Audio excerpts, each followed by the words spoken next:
Hoje nós vamos terminar a série de Abraão. Essa série da vida de Abraão, na verdade, não seguiu a cronologia, a vida dele em sequência, porque nós escolhemos essa série para olhar alguns elementos da vida de Abraão que o fizeram o pai da fé, o amigo de Deus e o exemplo que Deus quer que sigamos. Então nós olhamos aqueles elementos que Deus detalhou no livro de Gênesis e depois repetiu em muitas outras partes das Escrituras. Abraão é o indivíduo que mais aparece no Novo Testamento também, tá? Mesmo ele sendo, né? Por quê? Porque na verdade Abraão foi salvo pela graça, pela fé, e não havia nem lei na época dele. Então Abraão estava na mesma situação que nós, só que ele olhava o Messias que vinha e nós olhamos o Messias que já veio, né? Mas por isso que ele aparece tanto no Novo Testamento, naqueles argumentos de Paulo, porque o judeu, a nação judaica teve muita dificuldade em sair da opressão da lei que Moisés tinha passado para eles, Deus tinha dado através de Moisés, mas que não tinha finalidade de salvação. Tinha a finalidade, na verdade, de mostrar como é impossível nós agradarmos a Deus e chegarmos no nível da santidade que Deus requer de nós. E na semana retrasada, nós paramos ali quando falamos de como às vezes, quando Deus está demorando muito e Deus não está agindo conforme a nossa oração e a gente está cansado de ter tanta fé e esperar em Deus, às vezes nós somos tentados em dar um jeitinho. Você faz isso, você dá um jeitinho, você ajuda Deus um pouquinho, já que Deus não está conseguindo, aí Deus, a gente canta que Ele é poderoso, mas nessas horas a gente esquece que Ele é poderoso, a gente tenta dar um jeitinho, né? A gente tenta fazer uma armaçãozinha. Eu estava essa semana pensando, né? Nós temos aqui mais uma semana para alcançar a oferta, né? Aí eu comecei a pensar em várias formas que eu posso ajudar Deus, entendeu? Várias formas psicológicas, né? Várias formas que eu poderia usar. Poderia chamar alguns indivíduos que eu sei que deve ter mais dinheiro do que deram na oferta e dizer assim, irmão, né? E pressionar. Não podia. Eu pensei em várias coisas. Ou chamar para o jantar aqueles irmãos, né? Que eu acho que tem um carro que poderiam vender, sei lá, um filho que poderia vender, alguma coisa assim. Eu estava pensando em várias formas de ajudar a Deus. Por quê? Porque eu não estava conseguindo dormir, entendeu? Quando eu não consigo dormir, eu fico pensando em como é que eu posso ajudar Deus, né? Aí Deus disse, olha, Davi, Deus tocou no meu coração e disse, primeiro, você entende o seguinte, você não é mais importante do que ninguém, né? Isso está no teu coração, está no coração de todo mundo, essa igreja é minha. Você não é melhor do que ninguém, todo mundo lá é igual a você, todo mundo tem o mesmo acesso, e eu toco no coração deles igual como eu toco no seu, e assim como eu toquei para você, né, e fundo, e dá não somente para você, mas por algum outro irmão que está passando por maus momentos e não está conseguindo o propósito que fez, mas eu também toco no coração deles, digo, graças a Deus, eu vou dormir então agora, vá tocar no coração dos outros, Senhor, entendeu? Por quê? Porque Deus é o teu Deus, e Deus toca no coração, é isso que Deus quer que você entenda na vida de Abraão. Não precisa a gente inventar formas de ajudar Deus. Deus sabe muito bem fazer a sua obra na hora certa, da forma certa, seja na questão de justiça, seja na questão de um problema familiar, mas Deus diz, continue a orar. Deus fala, seja persistente, continue a orar. Estão orando? Estão orando, é isso que Deus quer, e agindo, se estiver dentro das suas possibilidades, é isso que Deus quer, crê em Deus, pé na tábua, né? Você precisa agir, e porque toda vez que a gente tenta ajudar a Deus, nós terminamos trazendo consequências que nós não queríamos, e o primeiro caso aqui, como não estava vindo esse filho da promessa, que Deus havia feito, né, desse filho que ia nascer de Abraão, ele mais cedo, ele parou um dia e disse: Deus, eu acho que eu não entendi, eu acho que você quer que o meu servo Eliezer, ou Eliezer, que era o gerente geral de todos os escravos, de todas as fazendas dele, de tudo que ele tinha, é através dele que tu vais fazer essa grande nação, né? E Deus diz: não precisa inventar, Abraão, vai ser através de você, do seu filho que vai nascer de você e Sara, né?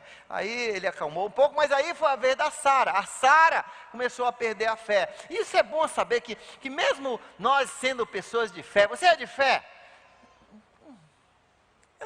Eu sou de fé, mas de vez em quando eu sou como o Abraão, eu quero dar uma ajudazinha porque Deus está demorando um pouco, né? Cara, cadê aquele noivo que Deus me prometeu, né? Cadê aquela noiva que Deus me prometeu, aquela mulher espiritual que Deus me prometeu e não está vindo? Como é que é? Eu estou fazendo tudo direitinho, cadê aquele emprego? Eu estou me lascando aí, tentando ser correto, e cadê o emprego? Mas olha,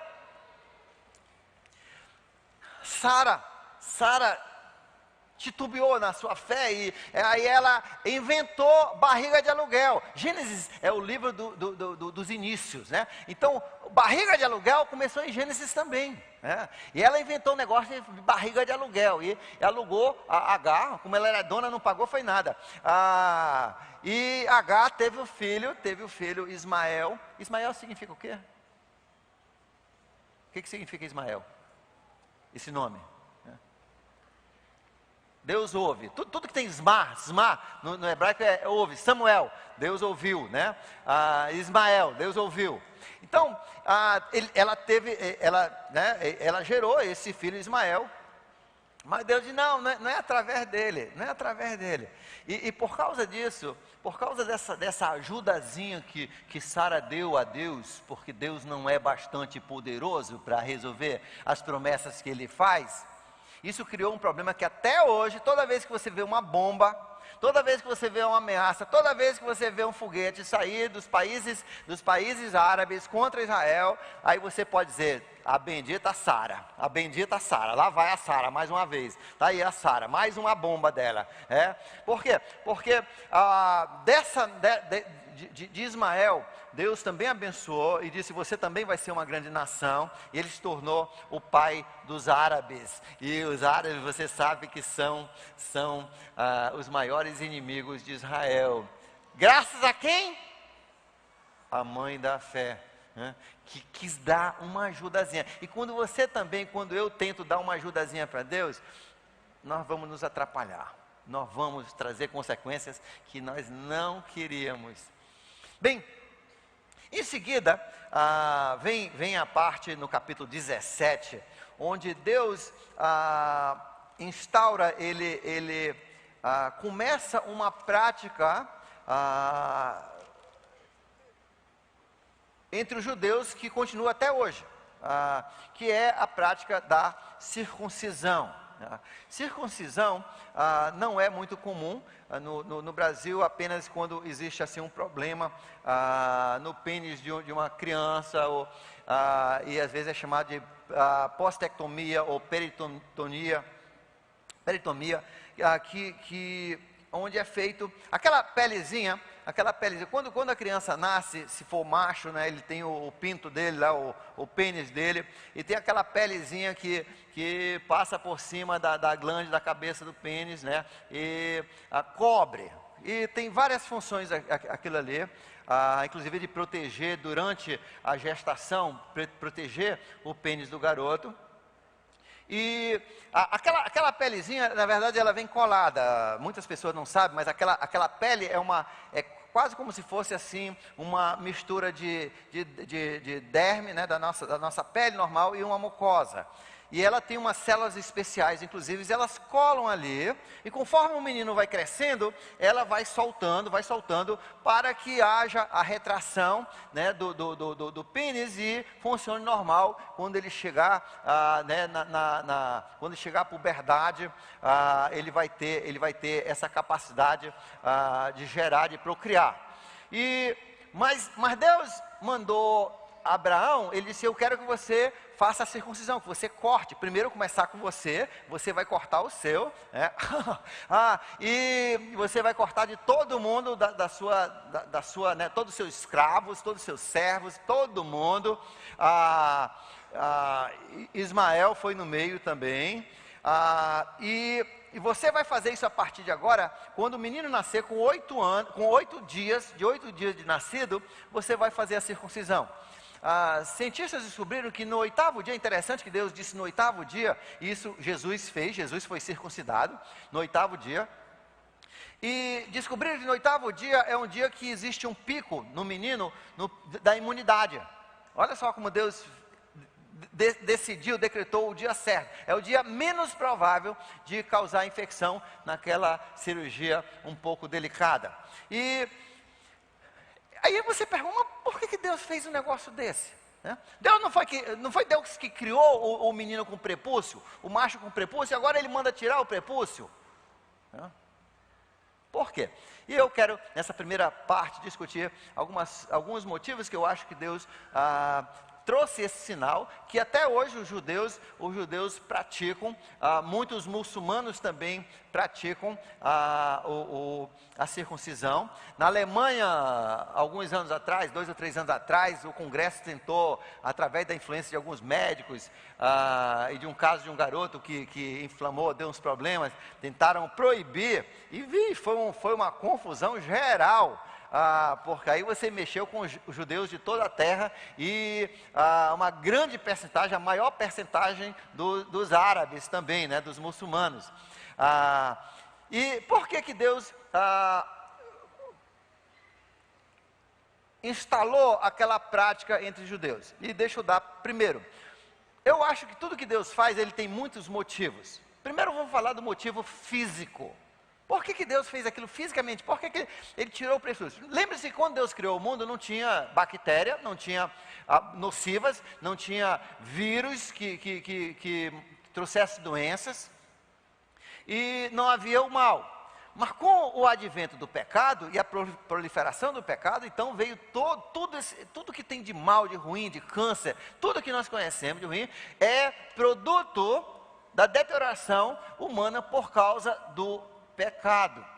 E Deus então, entendendo que a história dos judeus ia ser uma história difícil, que os judeus iam morar 40 anos no deserto, e no deserto você não tem água, e onde não tem água você não toma banho, e onde não tem banho você não lava bem o seu pinto.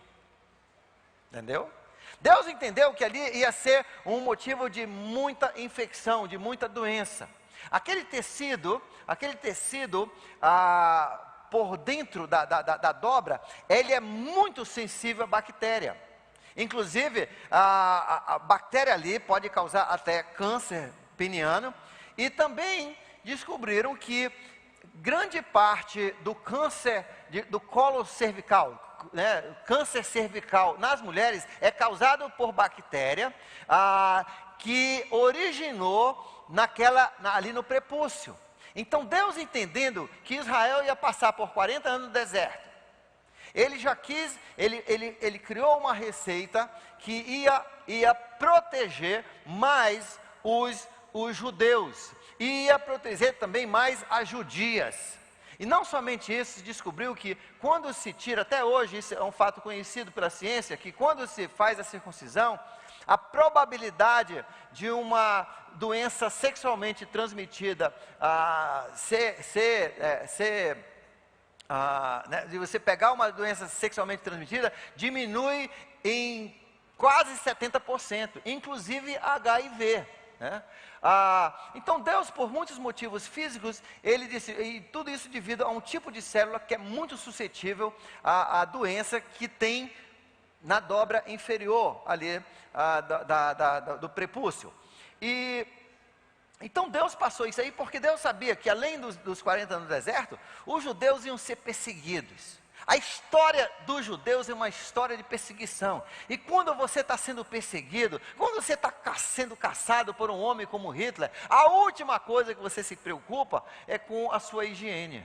Você não quer é levar bala, você não quer é levar a espada, você foge. Deus já entendendo a crueldade, a dificuldade, a perseguição dos judeus, Ele já instalou essa prática lá no início, quando chamou Abraão. Eu creio que esse é o motivo físico. Agora vamos para o lado espiritual.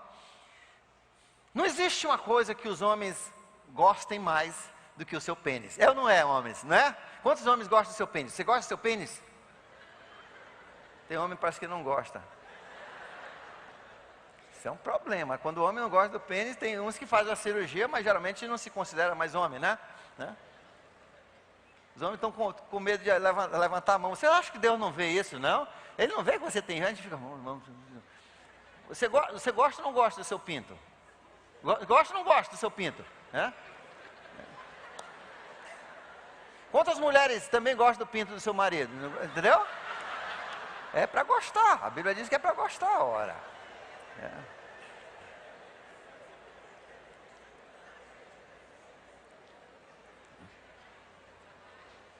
Na oficina do casamento que vem em junho, eu falo por que você está todo assim. Porque o diabo enganou você. Tudo tem que haver sexo, você acreditou, sexo, Satanás juntou com violência e pecado, né? E por isso que a gente é meio amarrado, quando a gente fala desses assuntos, né? Quem criou sexo foi Deus, e se for usado do jeito que Ele fala, é uma coisa fantástica, entendeu? Não tem que ter vergonha dessas coisas não. Sim, e você precisa ensinar para os seus filhos, homem, você precisa ensinar a limpar direito, tá? O prepúcio ali, isso é importante, tá? Para ele até para o futuro casamento dele e para a própria saúde dele. Não diga qualquer coisa, vamos voltar. Não existe uma coisa que o homem goste mais do que isso aí. Pode vir uma bolada, o homem entrega a cara, mas não entrega essa parte aqui.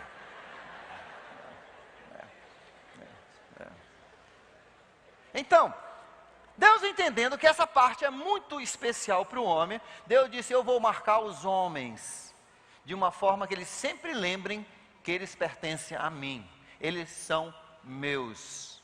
O homem pega 3 ou 4 vezes, né, por dia, porque ele vai para o banheiro, ele pega lá, ele se lembra, e Deus quer que os judeus lembrem, isso aqui é do Senhor. Primeiro, que você é do Senhor. É uma marca, você é do Senhor. Isso é uma tatuagem, como se fosse. É do Senhor, você é do Senhor. Você é do Senhor, você é povo eleito. Segundo, Ele queria que os homens entendessem que o que vem dali, os filhos que vêm dali, aquilo tem que ser filhos santos. Malaquias capítulo 2 diz que a vontade de Deus é filhos santos. Não é para você estar metendo o seu pênis em qualquer mulher, fazendo qualquer filho em qualquer lugar. Não, Deus quer que os filhos que você vai fazer são dele. Que você vai criar, eles vão para o céu com você e não para o inferno com o diabo. Deus quer que o homem que preze com muito cuidado o que acontece com o seu instrumento reprodutor. E por isso Deus instituiu essa prática entre os judeus, para que soubesse que é algo sagrado que Deus deu para os homens, de poderem realmente reproduzir filhos para Ele, aumentar o exército. Salmo 127, depois Salmo 128 falam sobre isso. E hoje eu vi 3 filhos ali, eu acho que tudo tem 3 meses, né? Estavam 3 carrinhos ali, 3 mães, 3 pais ali, 3 crianças, eu acho que tudo homem, acho que os 3 eram homens. E eu fiquei pensando assim, como é bacana quando um casal cria um menino no temor do Senhor. A probabilidade dele continuar nos caminhos do Senhor, se criarem bem, é muito grande. Vai criar um filho santo, depois vai ser um guerreiro. É por isso que a gente preza pelo nosso trabalho de criança, nosso trabalho de teens. Ainda existe esperança para essa turma aí, de realmente reverterem o quadro, de terem casamentos como Deus quer, de filhos santos, de fazerem uma diferença, de nós termos os mouros e as mouras, né, aqui entre a nossa cultura. Como nós precisamos de políticos e juízes que vão realmente estabelecer justiça e trazer a bênção de Deus sobre essa nação. E o segredo é na criação desses filhos de Deus. Então Ele fez isso com os judeus.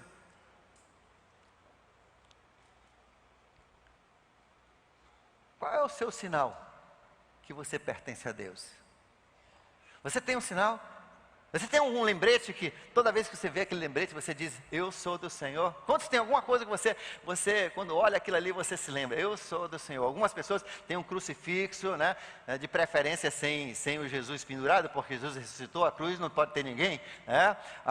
Um brinco de uma cruz. Quantos tem alguma coisa assim? Você tem alguma coisa que você olha ali, você, né? Alguns carregam ali alguma coisa no bolso, quando você mete ali, né, para pegar o dinheiro e pega naquela cruzinha ali, você se lembra, eu sou do Senhor. Alguns têm um adesivo, né? Um adesivo no carro, quando você olha o seu carro. Pelo menos eu olho os adesivos, eu oro. Quando eu vejo um adesivo da igreja, um Top Kid, um adesivo da igreja, eu sempre oro para aquela pessoa. E eu tenho mais cuidado de não bater aquele carro, né?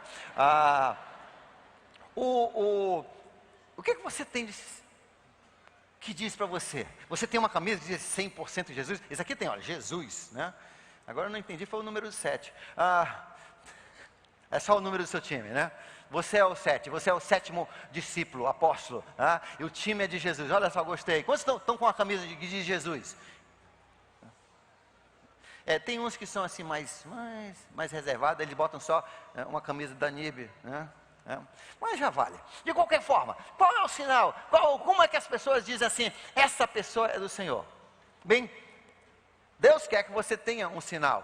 E no livro de Gálatas, capítulo 5, verso 6, ele fala qual é o sinal que Deus quer que identifique você. Gálatas, capítulo 5, verso 6.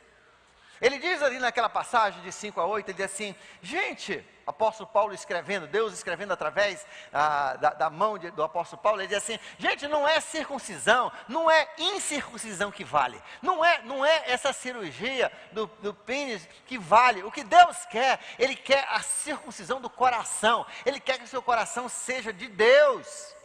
E em seguida ele diz ali, no verso 6, ele diz, ele quer fé, porque sem fé é impossível agradar a Deus. Fé é saber que Deus existe, que Ele recompensa aqueles que o buscam de todo o coração. Fé é saber que Jesus morreu pelo seu pecado, ressuscitou no terceiro dia, e que você, tendo entregado a sua vida a Ele, você também foi perdoado dos seus pecados, você foi feito filho, e você vai para o céu. É isso que Deus quer, e Ele aqui escreve então, fé é o que importa, e o sinal dessa fé é o amor, expressado pelo amor. Fé expressado pelo amor, né? Deus quer que o amor seja a marca dos seus filhos. Aliás, é isso que Jesus diz lá em João capítulo 13, versos 34 e 35, ele diz, nisso todos saberão que sois meus discípulos, se amarem uns aos outros. Deus quer que esse amor permeie o coração, que seja notório, que todo mundo veja. Outro dia veio alguém de fora para cá e perguntaram no final, perguntaram à minha esposa, me diz uma coisa, é o amazonense que é desse jeito assim amável e caloroso, ou é essa igreja que é especial? Eu espero que os dois, eu espero que, sim, o amazonense já é um pouco caloroso, né? No final das contas, nós vivemos num lugar muito quente, né? Mas eu espero que esse calor venha daquele amor de Deus no seu coração, aquele amor que recepcionou pessoas, né, na semana passada, visitante, você agregou o seu grupo, você fez as pessoas se sentirem queridas e amadas. Deus diz que o sinal que Deus quer da sua fé é que você ame, e olha só, uns aos outros. É amar essa mulher difícil com quem você mora, né? É amar esse marido difícil que você mora, né? É amar aquele filho difícil, é amar aquela mãe difícil, é amar esses irmãos, é amar aqueles irmãos do seu grupo, amar o seu pastor difícil. Eu estou falando dos outros pastores, claro.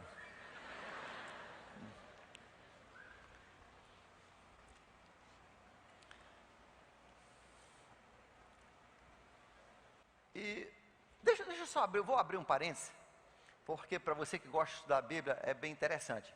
No livro de Gálatas, capítulo 4, versos 21 a 31, o apóstolo Paulo, ele pega esse argumento do filho de Agar e do filho Isaac, né, o filho de Sara, o filho da escrava e o filho da livre, o filho que nasceu sob escravidão e o filho que nasceu da promessa. E ele argumenta então com os judeus naquela carta, naquela passagem. Ele diz: gente, olha só, até o exemplo que Deus nos dá. O exemplo, Agar, ela era escrava, e o filho dela então nasceu, na verdade, na escravidão. Ele é como o judeu debaixo da lei, né? Escravo da lei. Ele está todo o tempo carregando o peso da lei, de tentar fazer o que é certo, senão ele apanha. Mas aí a salvação veio pelo filho da promessa, e ele usa esse evento. Ele diz, e Deus, quando teve aquela confusão entre o filho de Agar e o filho da Sara, né, quando Isaac foi desmamado, aí fizeram a festinha, e lá na festinha o Ismael estava zombando do pequeno, né? Aí a Sara ficou uma onça, né? Ficou uma onça. Aí, por quê? Porque ele estava sendo um bully, né? O bully começou também em Gênesis, não foi agora não, já tinha desde Gênesis. Gênesis é o início de tudo, do pecado, dos bullies, tá? Dos problemas, e lá o bullyzinho, aí a Sara, olha só, a Sara armou aquela questão todinha, foi invenção dela, a barriga de aluguel, né? Aí quando deu a confusão, para quem sobrou? Ela vai lá com Abraão e diz assim: tira essa mulher fora. Poxa, agora ele está com o filho, tira. Aí Abraão ficou meio, né, consternado. Ele foi, orou a Deus. Deus disse: mande ela embora, siga o que a sua mulher falou. A Sara falou: mande embora, porque ele não é a descendência pelo qual eu vou fazer uma grande nação para você. Ele não vai ser a descendência da onde vem, a nação da onde vem o Senhor Jesus, o Messias. Então mande ela embora. Aí Paulo usa isso nessa passagem de Gálatas capítulo 4, versos 21 a 31, onde ele diz assim: está vendo? O que Deus está dizendo assim: mande essa questão da lei embora. A lei foi embora quando Jesus veio. Jesus é o filho da promessa, a lei tem que ir embora. Não fique ali ainda insistindo em manter a lei, porque a grande briga no Novo Testamento é que a igreja começou só com judeu, né? Eu tinha um amigo aqui em Manaus, muitos anos eu evangelizei. Ele era professor da faculdade, e de vez em quando ele dava uns trecos na vida dele. Aí ele me ligava, aí eu ia conversar com ele, apresentava de novo o evangelho, mas sempre ele terminava assim: mas Davi, eu não posso aceitar Jesus, eu não posso. Eu digo: mas por que você não pode, cara? Eu não posso porque eu sou judeu. Eu digo: tu é idiota, rapaz, tu é idiota. A igreja só era de judeu, a igreja começou com judeu. Como você não pode? A igreja é dos judeus, eu é que sou o intruso. Você que é o normal, você que é o natural, você já é um membro perfeito. Só falta você acreditar que Jesus é o Messias, né? Aí ele, que eu saiba, nunca tomou a decisão. Hoje ele foi morar fora.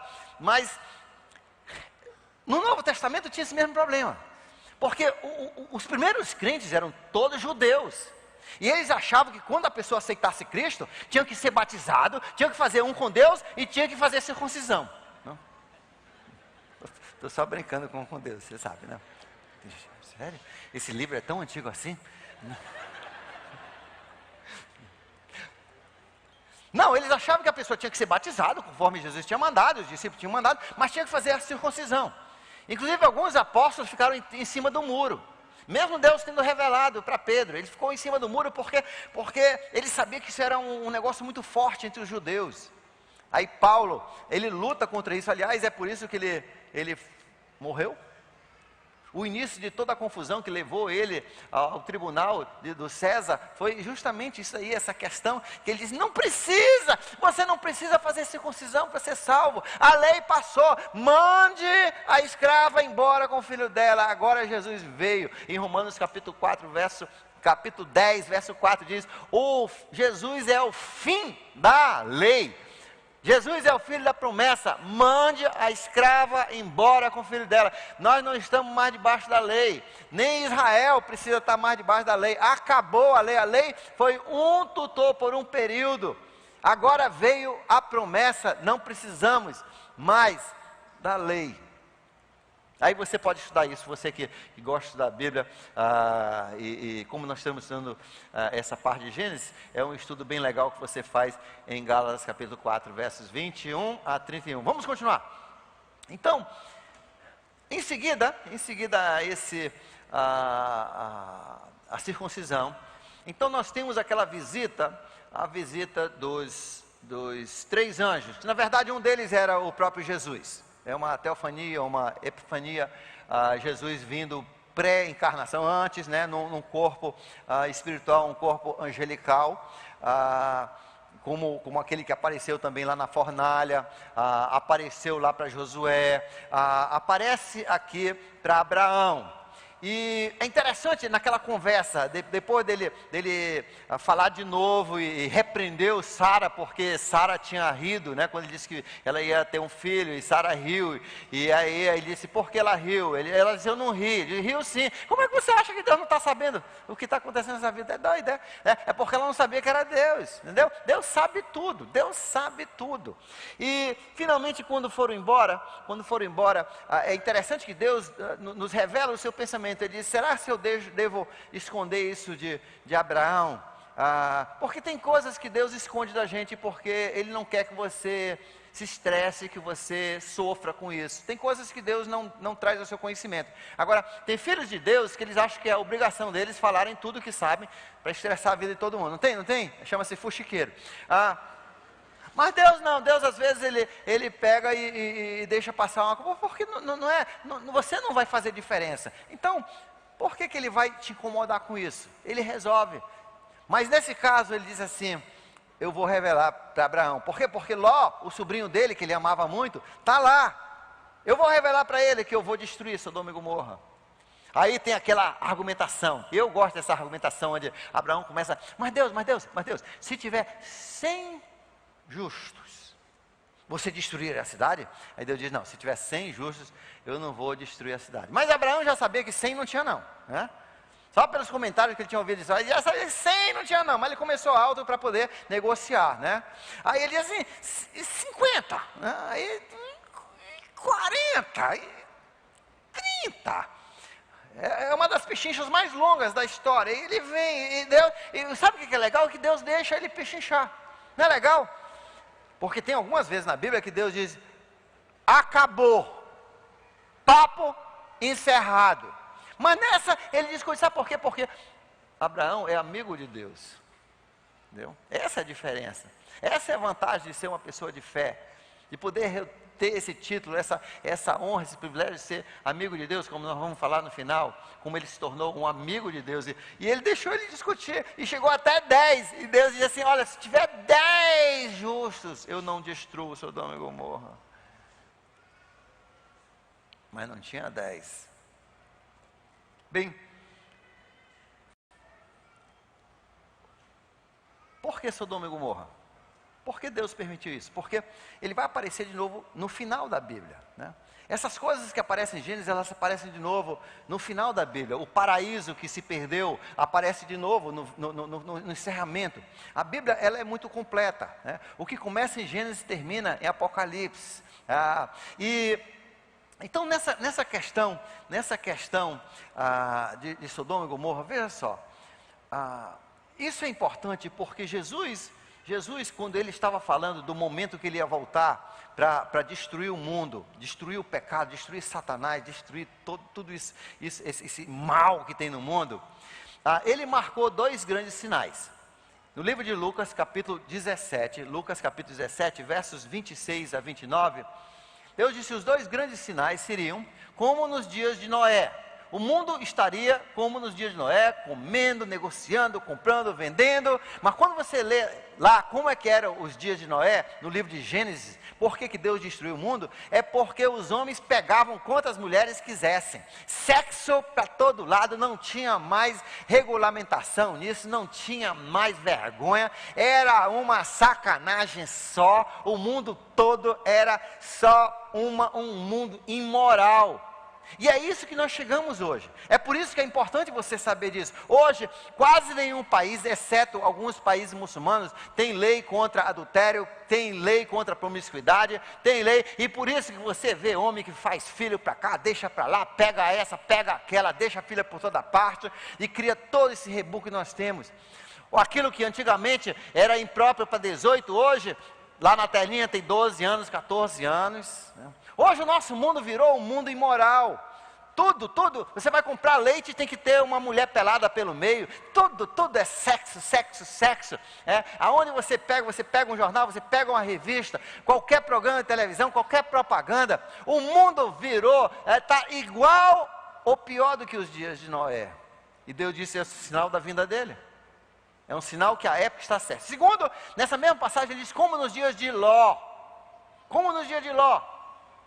assim vai ser, sim, o pessoal vai estar comprando, comendo, casando, etc, mas qual era um sintoma de Ló? É que o homossexualismo tinha tomado conta de Sodoma e Gomorra, tinha tomado conta, e era um homossexualismo agressivo, eles eram agressivos, e nós estamos vendo isso no mundo inteiro. O que está acontecendo não é normal, gente. Hoje se calcula que 25% dos homens de Manaus são homossexuais. Gente, isso não é normal. Até para o ateu isso não é normal. Porque o ateu geralmente ele acredita na evolução. E a evolução diz que é a propagação da espécie, que é o elemento que faz as mutações e faz a sobrevivência das pessoas.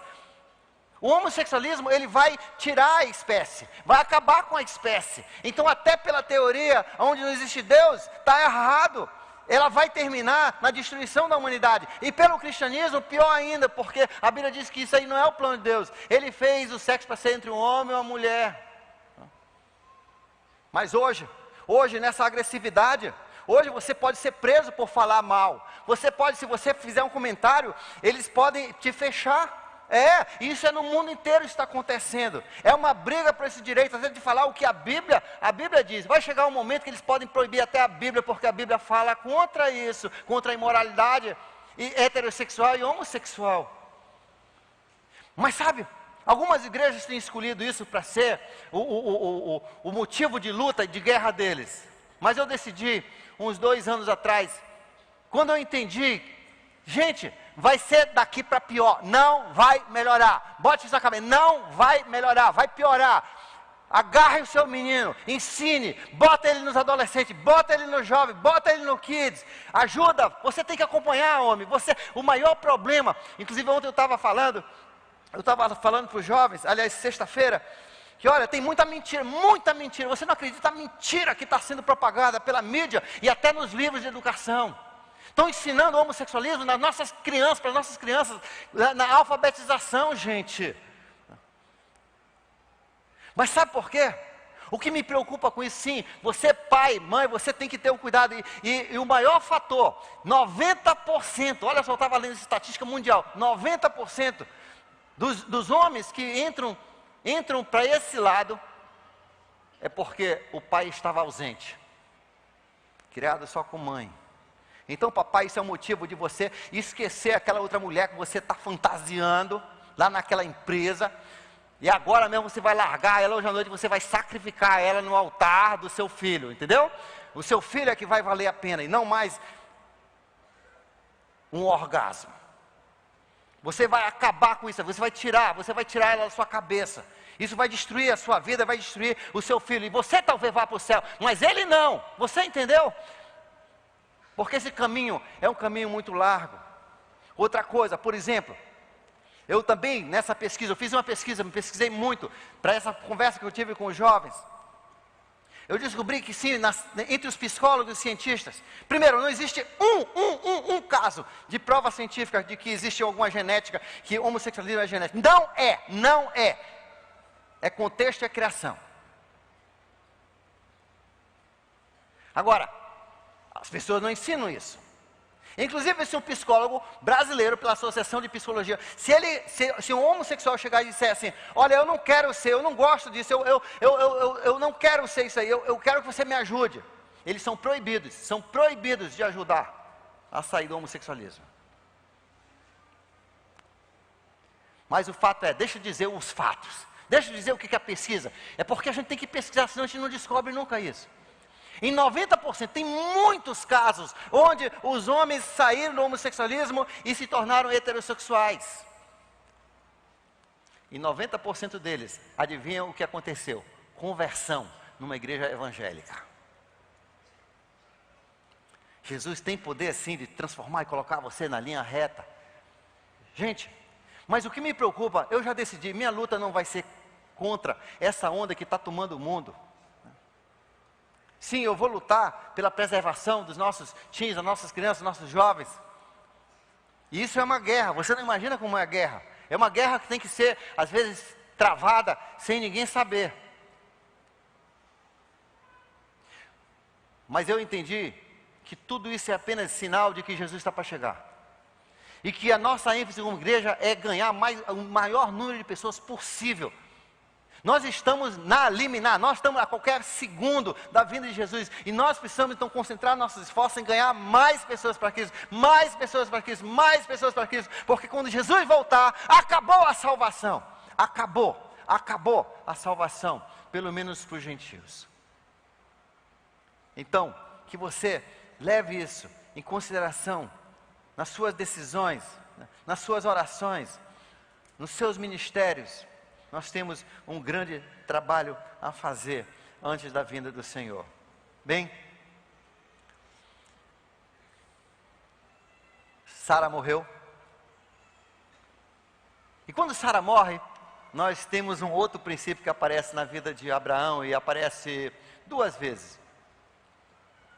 Quando Abraão tinha se tornado um homem muito poderoso e as pessoas temiam, porque eles sabiam que era um homem de Deus e que esse Deus de Abraão era poderoso e que ele tinha derrotado 4 grandes exércitos, só com ele e 300 servos. E eles tinham medo de Abraão, então eles respeitavam muito Abraão.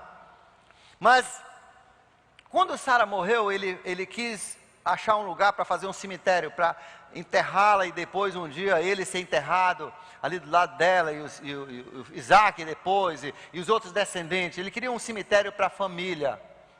E ele foi então com os hititas e ele disse: olha só, eu gostaria de comprar esse pedaço de terra aqui. Tinha uma caverna que era própria para enterro e tinha árvores bonitas e frondosas. E ele disse: eu gostaria de comprar aqui para enterrar a minha amada. E eles disseram: comprar? É seu, é seu. Você é honrado, pegue, faça aí, enterre a sua esposa. Mas ele diz: não, eu só aceito se for comprado. Me diga o preço, eu compro. Porque eu não quero que ninguém diga que eu enriqueci a Abraão. Na verdade, ele cita isso antes. Quando aqueles 5 reis quiseram pagar para ele todo o despojo da vitória que ele teve, ele não aceitou. Porque ele diz: eu não quero que ninguém diga que eu enriqueci Abraão. O meu negócio é com Deus. Eu não dependo de homens. E eu queria abrir isso aí porque muitas pessoas às vezes perguntam assim: por que a igreja não se mete em política? A maioria das igrejas evangélicas se metem em política, né? E às vezes tem até campanha, se favorece, se fala: você precisa votar no fulano, no cicrano. Mas olha, o fato é que muitas igrejas, eles fazem isso porque eles esperam colher. Eles semeiam na eleição para colher resultados, ganhar um terreno, ganhar dinheiro, ganhar bens, móveis e facilitar a vida deles. Mas Deus não quer, Deus quer que a igreja seja sustentada por Ele e o seu povo. Deus não quer que a igreja fique de rabo preso com ninguém. Deus não quer que você fique de rabo preso com alguém. Por isso que aqui nós ensinamos que a gente precisa orar, e principalmente aqueles que governam bem. Nós temos um irmão aqui que foi eleito vereador, né? Vereador. E a gente ora, eu oro quase todo dia por ele, que realmente ele seja um homem justo ali, como Deus tem levantado alguns no governo, que Deus dê a ele a direção. Mas olha, aqui nós não somos da política, porque nós não vamos ficar de rabo preso com ninguém. E Deus não quer isso para a sua vida também, tá? A igreja tem que depender de Deus e Deus somente. Porque quando alguém favorece, quando um governo, um estado, um político favorece uma igreja, pode contar que depois vem cobrança. Vem cobrança. Por isso, na última eleição, nós vimos igrejas que apoiaram pessoas que eram não eram nem cristãs, eram anticristianismo. Mas apoiaram, sabe por quê? Porque estavam de rabo preso. Tinham sido favorecidos. E Deus não precisa disso. Nosso Deus é tão grande, nós não precisamos disso. Nós não precisamos entrar pela desonestidade, nós não precisamos entrar com coligações, com partidos governamentais para o nosso sustento. A igreja é do Senhor, a igreja é do Senhor, e Ele só precisa de você e mais ninguém. A igreja dele vai sobreviver muito bem. Ele enterra sua esposa, ele está ficando velho, e nós começamos a chegar perto do final da vida de Abraão. Ele teve mais um grande cuidado: uma esposa para o seu filho Isaac. Outro dia eu falei para os jovens, eu digo, uma das dicas que eu recomendo para todo jovem que quer casar, e a maioria quer, né? É que você fale com a sua mãe, com seu pai, e diga assim, pergunte assim: que tipo de pessoa você acha que seria um bom marido para mim? Porque a sua mãe sabe como você é, se você é preguiçoso, se você é desorganizado, né? A sua mãe e seu pai conhecem você melhor do que ninguém, e eles vão dizer: olha, não, você tem que casar com uma pessoa assim, assado, entendeu? É um bom conselheiro, né? Às vezes a gente não liga para isso aí. Eu sei que alguns vêm conversar com os pastores, mas geralmente já vem decidido, né? Já vem decidido, só informar. Mas olha, Abraão teve um cuidado. E quando ele mandou escolher uma esposa para o seu filho Isaac, olha, a esposa é muito importante. O marido que você casa, a esposa que você casa, vai fazer toda a diferença na sua vida. Alguns de vocês sabem. Você tinha grandes planos e você até hoje está correndo e não saiu do lugar. Parece que você está correndo em cima de gelo, em cima de uma mancha de óleo, porque você não sai do lugar. E por quê? Porque você agregou a sua vida a uma pessoa que foi uma âncora na sua vida. Então, nessa mensagem, né, de Abraão, nós entendemos 3 coisas que foram importantes quando ele escolheu uma esposa para o seu filho. Primeiro, ela tinha que ser da mesma família. E Deus é muito claro em 1 Coríntios capítulo 7, ele diz: é proibido você casar fora da fé. Deus não quer que você case fora da fé. Você tem que ter uma outra pessoa de fé. Tem que ter uma outra pessoa cujo Espírito Santo é quem guia a sua vida, quem dita na sua vida. Você não pode ter uma pessoa que tenha um outro Senhor como o seu Senhor, um outro diretor da sua vida. Então precisa ser uma pessoa da mesma fé. E isso não significa, não esqueça que Judas fazia parte da igreja. Então só porque ele se diz crente, só porque ela se diz crente, não significa que ele é crente. Não é aquele que diz Senhor, Senhor, que entrará no reino de Deus. Aquele que faz, você entendeu? Aqui sim diz, é fé, mas aí tem que ter a obra. É aquele que faz a vontade de Deus. Então, primeiro, tinha que ser uma pessoa assim. Segundo, tinha que ser uma pessoa generosa.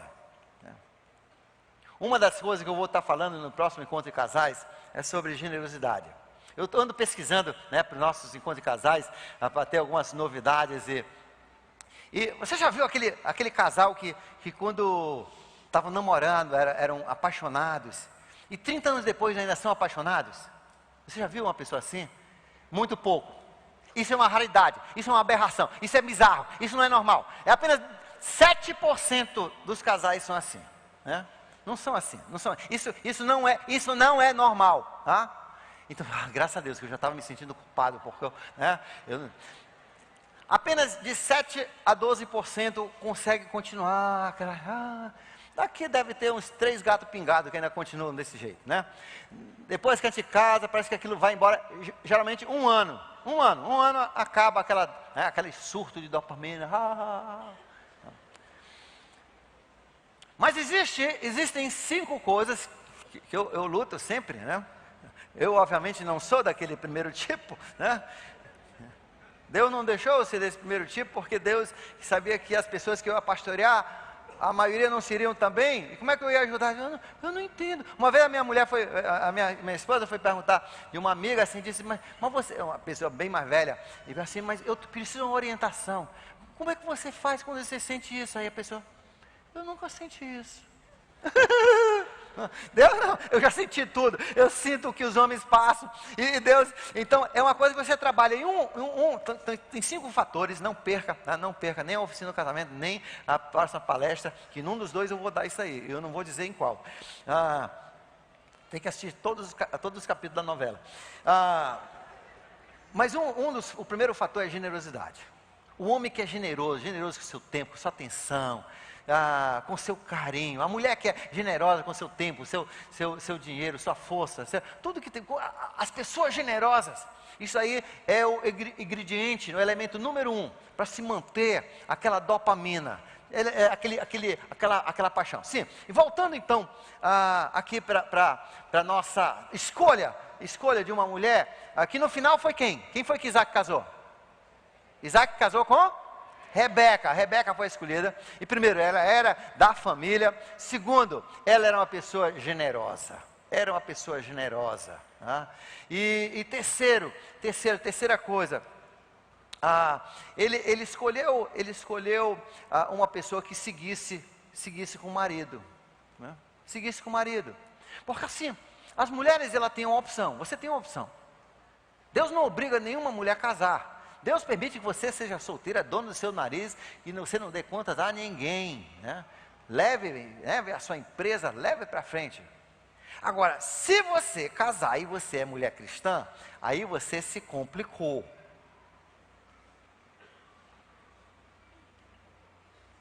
Por não me falaram isso no aconselhamento. Então, para quem não casou, ainda pode, né? Mas veja só, se você casar, Deus diz que então no casamento, aí a coisa é outra. Os dois vão se tornar complementares, né? Mas o homem é a cabeça da família.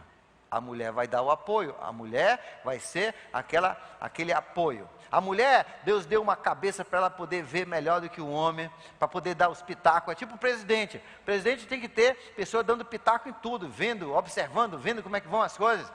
O presidente ele não toma decisões só. E o homem não pode tomar decisões só. Deus deu uma pessoa que vê tudo. Olha, quando a sua mulher disser para você, olha, eu não sei o que, mas eu tenho alguma coisa, eu acho que não vai dar certo. Olha, se você é homem de Deus, você precisa ouvir a sua mulher, porque não vai dar certo.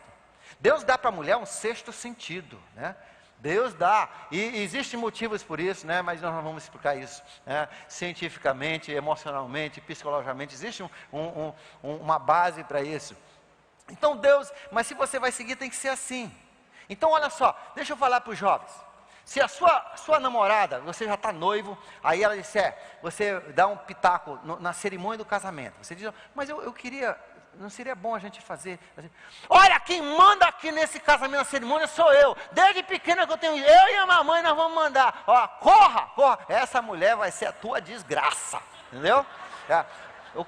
A festa do casamento é o teste. Já por ali você já elimina, tá?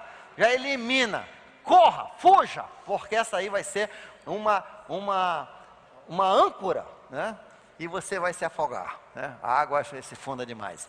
Muito bem, então Deus nos ensina que são 3 qualidades importantes numa esposa, tá? Você que está escolhendo a sua esposa, e é importante que pais se interessem nessa parte dos seus filhos. Quantos pais aqui têm filhos que ainda não casaram? Quantos pais têm filhos que ainda não casaram? Tem? Você está orando? Você está orando pela esposa, pelo marido do seu filho? Estão orando? Tem que orar.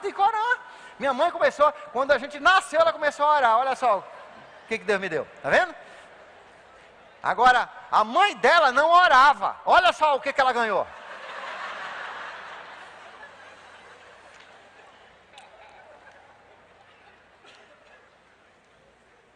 Bem,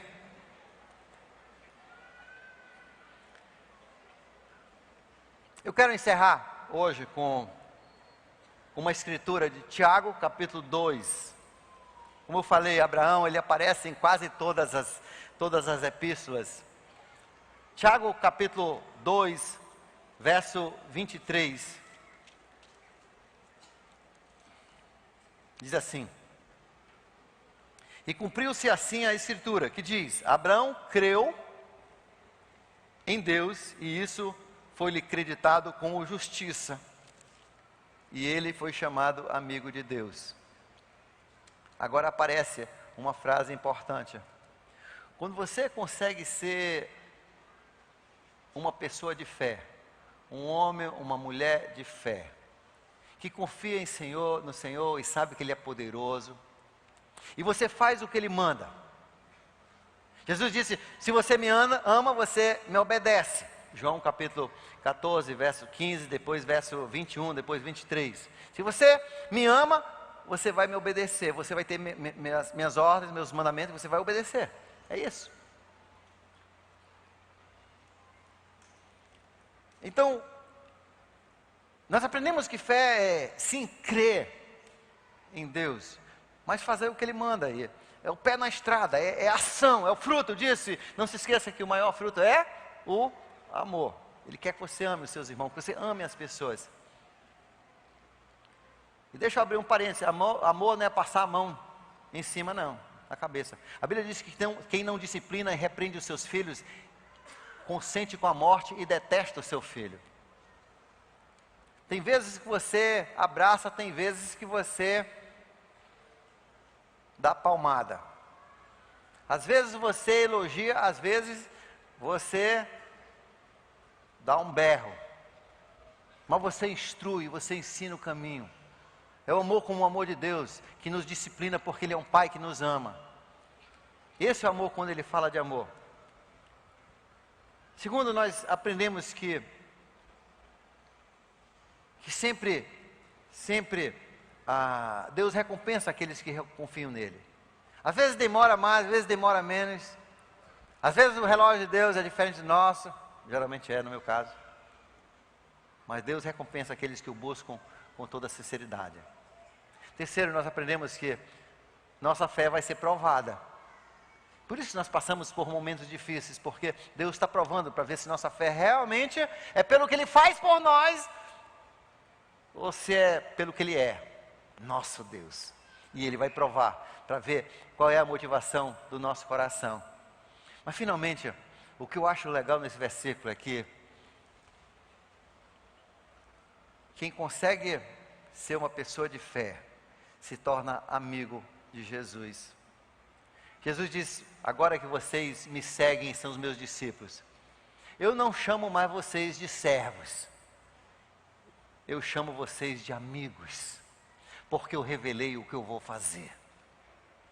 Você é amigo de Deus? Você pode dizer de boca cheia: eu sou amigo de Deus. Se não, eu convido a você, número 1, a entregar sua vida ao Senhor Jesus Cristo, que morreu e ressuscitou por você, porque Ele fez tudo isso, porque Ele quer ser seu amigo. Mas Ele não pode ser se você não corresponder, se você não disser sim para Ele. E é um sim tão simples, é um sim que você fala para Ele, e o relacionamento começa. Segundo, se você quer ser amigo de Deus, eu convido você para vir para a aula de Um com Deus, que é baseado na Bíblia. E o subtítulo daquele curso Um com Deus é um guia para a intimidade com Deus. É de como você pode se tornar um amigo de Deus. Esse é o nosso tema aqui na igreja. Nós queremos que cada pessoa seja um amigo de Deus. Porque não existe nada melhor do que ser amigo de Deus. Você se lembra daquela música? Não existe nada melhor. Cante comigo se você souber. Do que ser amigo de Deus. Caminhar seguro na luz, desfrutar do seu amor, viver sempre em comunhão, viver sempre em comunhão, e assim perceber a grandeza do poder de Jesus, meu bom pastor. Pai querido, nos faça filhos de fé, descendentes de Abraão pela nossa fé em Jesus Cristo, como o livro de Gálatas nos revela. Herdeiros também de todas as promessas que fizeste a ele, inclusive da santa cidade, do paraíso, do novo céu, da nova terra, do novo mundo, do arrebatamento. Como tiraste Ló, também vai tirar os teus filhos, Senhor, os teus filhos de fé. E Pai, nós te louvamos por ter, além de nos aceito como filhos, nos ter feito amigos. Pai, para alguém aqui que hoje decidiu ser amigo, que eles agora possam dar continuidade, que eles venham fazer um com Deus em um daqueles horários, 8, 10 e 30, 18 horas, Senhor, e que eles cresçam e se tornem grandes amigos teus. Pai, que essa semana nós possamos viver uma vida de fé e de amor para contigo. Abençoe o teu povo, guarde-os, proteja-os, como protegeste Abraão. Em nome de Jesus, amém. Uma semana de fé, Deus lhe abençoe.